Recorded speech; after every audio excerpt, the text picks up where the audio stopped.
On the national scene, the Minister of Health, Dr. Osagi Inahire, says Nigeria is working to develop its national policy and strategy on patient safety and quality of care.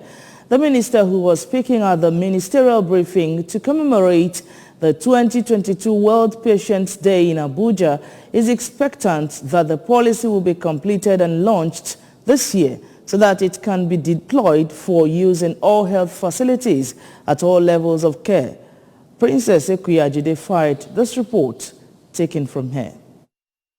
The minister, represented at the briefing by the Director of Hospital Services, Dr. Adebimpe Adebiyi, noted that policy focuses on improving medication safety, surgical safety, safety of all medical procedures, among others. He said sensitization and capacity are ongoing in federal tertiary health institutions in the form of training on medication safety, infection prevention control, and other aspects of patient safety, and expressed hope that hospitals at all levels will be able to adopt and implement patient safety at different levels of care. According to the minister, patient safety is everybody's business, and it requires the active participation of many key partners, ranging from patients and their families to governmental, non-governmental, and professional organizations. Earlier in his remark, the WHO Deputy Country Representative, Dr. Alex Chimbaru, who represented the country representative, Dr. Walter Mulumbo, at the press briefing, noted globally medication errors contribute to over 3 million deaths every year, a situation which has been exacerbated by overwhelmed health systems during the COVID-19 pandemic. He noted that about 1 in every 4 cases of preventable medication harm is clinically severe or life-threatening. He cautioned that administration of surplus medication at home, the purchase of medication from pharmacies on the advice of friends and relatives rather than trained professionals, and the use of old prescriptions to buy medication to treat a current ailment are all common practices that should be avoided. You need to know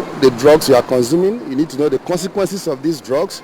You also need to empower patients, individuals, families, so that they can ask questions on the kind of medications they are given.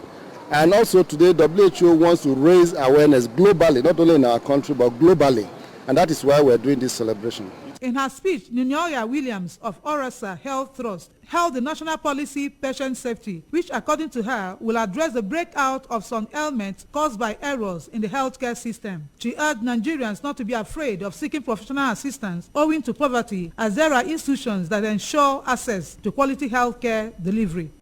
You still need to have a knowledge of the underlying condition. What is giving you that headache? Some people, it may be what they don't ever think of. So it's good for you to be examined by a healthcare professional and diagnosis made so that the correct medication can be given to you.